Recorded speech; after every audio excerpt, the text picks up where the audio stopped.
les amis, c'est Nat, j'espère que vous allez bien. Ravie de vous accueillir pour cette nouvelle review aujourd'hui. Voilà, je vais dire un petit bonjour aussi à mon ami qui est en Ukraine et qui m'a envoyé ce tarot. Hi Mikola, if you're watching this video, hello. Thank you so much for sending me this deck. I'm very happy to share it with my followers, my subscribers on YouTube. Thank you so much and congratulations to the beautiful artist Dmitro Rizak who created this beautiful tarot deck. Alors, maintenant que j'ai fait mon petit laïus en anglais, coucou tout le monde, ravie de vous accueillir pour la vidéo, la review du Fantasy Garden Tarot, un magnifique tarot de 78 cartes avec un guidebook, donc qui a été créé, comme je vous l'ai dit, par Dmitro Rizak. Alors, vous le connaissez déjà, Dmitro Rizak, parce que beaucoup d'entre vous ont suivi ma vidéo sur le Bloody Tears Tarot, qui est absolument magnifique également. C'est un tarot qui est sur les vampires et qui est sublime. C'est mon tarot sur les vampires préféré. Voilà, il est très très beau ce tarot. Si vous ne le connaissez pas, je vous invite à voir ma vidéo que je mettrai d'ailleurs en lien à la fin de celle-ci. C'est un tarot qui a été fait à l'aide de stylo bic bleu et rouge, bleu, rouge et noir, je crois. Donc seulement 3 couleurs pour celui-ci, et celui-ci a été réalisé avec des stylos bic également de 8 couleurs différentes, donc uniquement travaillé au stylo bic. Et ça, je trouve ça juste fantastique, comme le nom du tarot. Donc le tarot du jardin fantastique, qui est dans un univers fantastique, mais qui me rappelle à moi des paysages, notamment de Provence, et de France également. Donc voilà, je le trouve très beau et je retrouve beaucoup de choses de la Provence, j'ai l'impression, dans ce tarot. De l'Europe aussi, hein, on a un petit peu des choses qui nous rappellent peut-être certains lieux. Voilà, bon, je vais vous faire découvrir ça de toute façon. Donc on a une boîte rigide, qui est vraiment magnifique avec un nom écrit en doré. Alors c'est Pentagram Publishing en Ukraine qui publie ce tarot. Je salue leur travail, ils publient de magnifiques jeux, donc n'hésitez pas à aller sur leur site www.pent.pub pour justement voir tout ce qu'ils font. Voilà, Pentagram Publishing. Donc, je vous invite à aller voir leur site. Ils sont aussi présents sur Etsy. Et il existe aussi des revendeurs en France et en Europe, je crois, qui proposent leurs jeux, ou du moins certains de leurs jeux. Donc, la boîte rigide, magnifique boîte, solide, sublime. On a la signature de l'artiste derrière. Voilà. Donc, c'est un jeu qui a été publié ces jours-ci. Donc je vais enlever tout ce qu'il y a à l'intérieur. Donc vous voyez la boîte, voilà, elle est blanche à l'intérieur, très très jolie. Je pense que ça me rappelle un peu du Van Gogh des fois. Voilà, c'est peut-être pour ça que j'ai la référence à la Provence, je ne sais pas. Alors, avant de regarder le jeu, donc on a un guidebook que je vais vous montrer en bref. Donc on a une petite introduction sur le tarot. Donc ce tarot, il est situé, donc les actions, les scènes sont situées dans un jardin fantastique un peu, hein. Vous allez le voir. Et ce qui est frappant, c'est que les personnages sont tout petits par rapport au paysage et à l'environnement.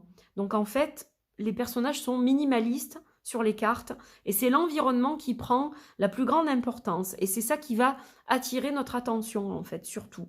Voilà, donc c'est comme un grand parc fantastique, arboré, luxuriant, dans lequel on va se retrouver et voyager donc au fil des cartes.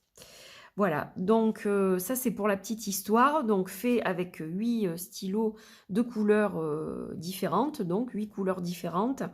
Alors, on a donc des explications succinctes pour les majeurs, avec chaque fois la signification droite et la signification renversée.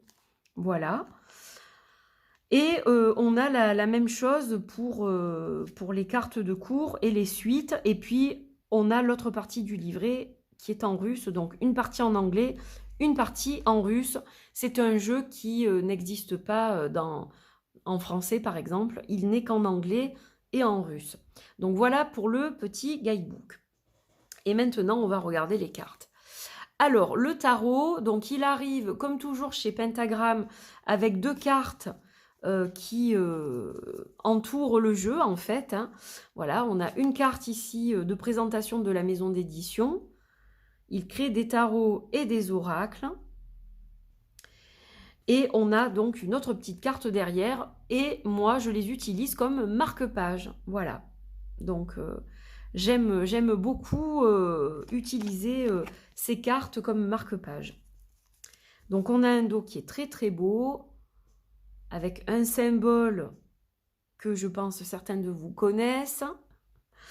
Voilà, donc un joli dos avec une couleur un peu dorée comme ça. J'aime énormément. C'est vraiment très très joli.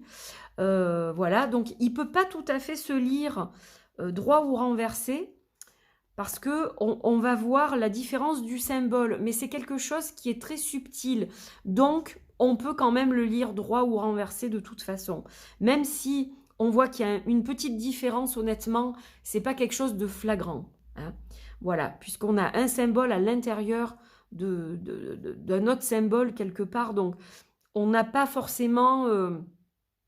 c'est pas forcément flagrant qu'on ne peut pas le lire à l'envers, quoi. Il y a la signification en plus droite et renversée, donc ça se fait très bien. Vous voyez, franchement, si je vous les étale comme ça, vous n'allez pas forcément voir la différence, quoi. Donc voilà, c'est pas, pour moi c'est juste un détail et ça gêne pas du tout. Donc regardez comme c'est magnifique, c'est juste sublime, comme d'habitude. Hein. Donc les tranches sont normales. Et donc, on va regarder d'abord les majeurs. Donc, je vais peut-être enlever la boîte, comme ça, j'espère que vous allez bien les voir. Donc, c'est des cartes qui sont avec un fini brillant, assez souple, mais de très très bonne qualité, comme tous les jeux de Pentagram. Voilà, donc vous avez un petit bandeau en bas avec le numéro de la carte et le nom. Et puis, vous avez l'illustration pleine page, sans bordure, qui est absolument sublime. Donc là, on a la carte du fou. Et vous voyez donc ce fou qui est tout petit par rapport à la grandeur du paysage.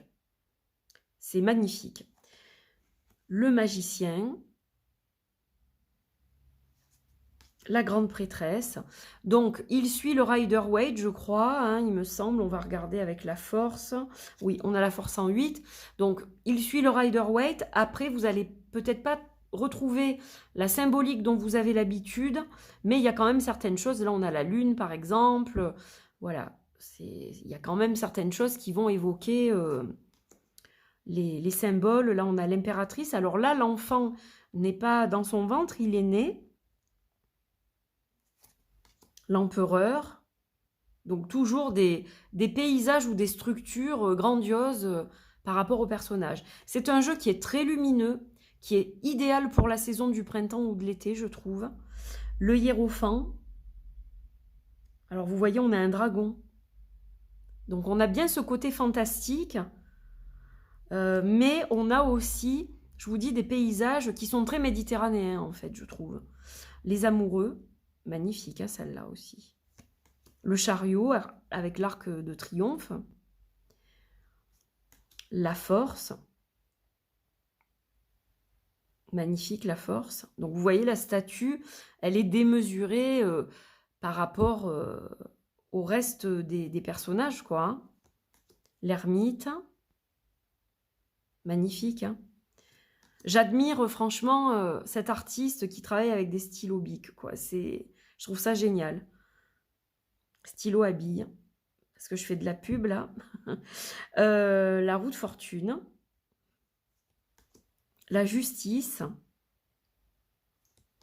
Le pendu. Alors, celle-ci, je la trouve sublime. Je trouve ça très original. En fait, le pendu, c'est un plongeur. Et je trouve ça vraiment super beau, quoi. Elle est très, très belle, cette carte. Les couleurs sont sublimes. La mort. La tempérance. Magnifique. Qu'est-ce qu'il est beau, ce jeu. le diable, la tour, l'étoile, magnifique aussi, la lune. Donc là, on a bien la symbolique du tarot, hein, par contre. Sur certaines cartes, ça ressort plus que sur d'autres. Vous voyez, là, je vois un peu un paysage de Van Gogh. Donc c'est pour ça que ça me rappelle la Provence. Et donc, forcément, j'ai eu un gros coup de cœur pour ce deck, que je vais utiliser d'ailleurs avec l'oracle de Provence, parce que je trouve qu'ils vont super bien ensemble. Le jugement, même s'il y a des choses fantastiques, comme des dragons par exemple, des choses comme ça, voilà, je le trouve très provençal. Le monde. Et enfin, donc, on va regarder les suites. Donc, vous voyez, les majeurs sont magnifiques. Les suites sont tout aussi magnifiques. Donc, l'as des bâtons, le 2. Donc là, on a vraiment de la symbolique très forte qui ressort sur certaines cartes, pardon, plus que sur d'autres, voilà. Sur d'autres, ça sera moins évident. Le 4, le 5 de bâton, j'aime bien que ce soit une structure comme ça change. Le 6, le 7 de bâton, le 8. Le 8, alors je la trouve très spirituelle, cette carte, avec ce violet comme ça. Je la trouve particulière au niveau de la sensation que j'ai par rapport à un 8 de bâton classique. Mais voilà, bon, je pense que l'intuition va beaucoup jouer dans l'interprétation de ce tarot. Le 9 de bâton et le 10. Le page, donc des couleurs un peu dorées, jaunes, orangées. Le chevalier, la reine et le roi. Alors, les coupes, donc vous allez voir, c'est tout aussi beau. Donc, l'as des coupes, le 2, avec des coupes immenses. Le 3, le 4, le 5 de coupe. Donc là, on a vraiment la symbolique du rider. Hein. Le 6. Dans l'ensemble, il est bien quand même, il suit parfaitement le rider au niveau de la symbolique, ou de l'imagerie si vous préférez. Le 7 des coupes, donc là on a justement l'illusion avec le dragon, hein, la créature fantastique. Le 8, le 9, le 10. On a plutôt des couleurs là aussi assez solaires pour les coupes, bizarrement. Le roi des coupes, là je les ai, ouais, elles sont pas dans l'ordre, mais c'est pas très grave. Elles sont dans l'ordre à l'envers. Donc le roi, la reine, le chevalier et le page. C'est magnifique. Hein. Alors les pentacles, donc l'as des pentacles, là on est plus pareil, on a beaucoup de jaune, beaucoup de bleu en fait dans ce jeu. C'est les deux couleurs, c'est le ciel un peu, le ciel et la terre, je dirais, le ciel, le soleil, la terre, on a beaucoup de ces mêmes couleurs. Donc l'as de pentacle, le 2, le 3 de pentacle, le 4, sublime, le 5, le 6, la générosité là, le 7, le 8, le 9 de pentacle et le 10, avec toute la petite famille. Le roi de pentacle, la reine, le chevalier, ouais, au lieu de mettre du page au roi, elles sont dans l'autre sens, mais c'est pas très grave. Le chevalier et le page. Et les épées, enfin. Donc on a l'as d'épée, le 2, c'est le brouillard là, ça correspond au bandeau en fait, sur le personnage. En fait, ce qui est intéressant dans ce deck, c'est que comme les personnages sont tout petits, alors que d'habitude, bah, ils sont très grands et c'est eux qui prennent le plus de ce qu'on peut voir dans l'illustration, ce sont les personnages. Donc il y a des détails sur les personnages. Là, les détails sont à pêcher dans le paysage. Par exemple, au niveau du 2 d'épée, vous avez quelqu'un avec les yeux bandés, donc bah, qui n'y voit pas, quoi, qui est aveuglé, qui est dans le brouillard. Et bien là, vous allez avoir le brouillard ambiant dans le paysage, en fait. Voilà. Le 3 d'épée. Donc la souffrance qui est représentée par ces 3 épées est dirigée sur la personne. Le 4, le 5, là aussi on sent que c'est... Il y a embrouille, hein. C'est brouillé en fait. Et il y a les 2 grandes épées, le personnage se situe entre les 2 grandes épées. Donc il est intéressant au niveau de l'interprétation. Ça change en fait, c'est différent. Ça vous invite à vraiment regarder ce qui est autour du personnage. Le 6, le 7 d'épée, le 8, le 9, le 10. D'ailleurs, j'ai déjà un tarot de pentagramme avec des personnages plus petits que ce qui est autour d'eux.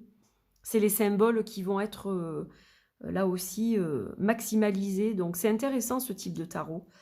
Le roi d'épée, la reine, on a un peu de violet, le chevalier d'épée.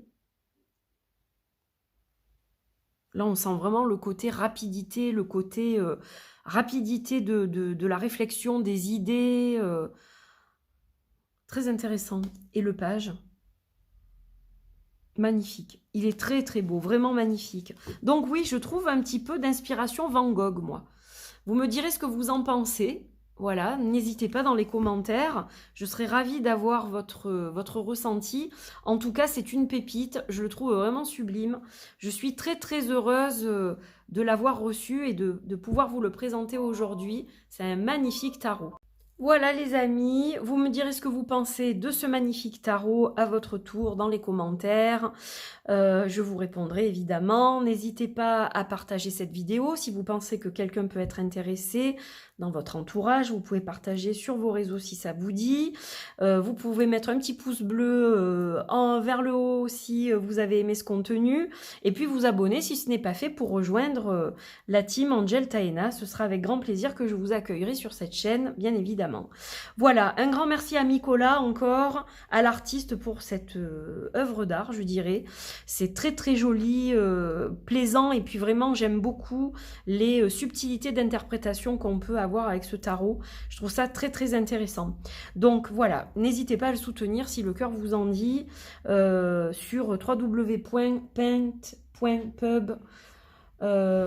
pour la boutique qui est en Ukraine, ou sur Etsy. Je vais vous mettre tous les liens de toute façon dans la barre d'infos. Voilà, je vous fais des bisous et je vous dis à très vite pour de nouvelles aventures.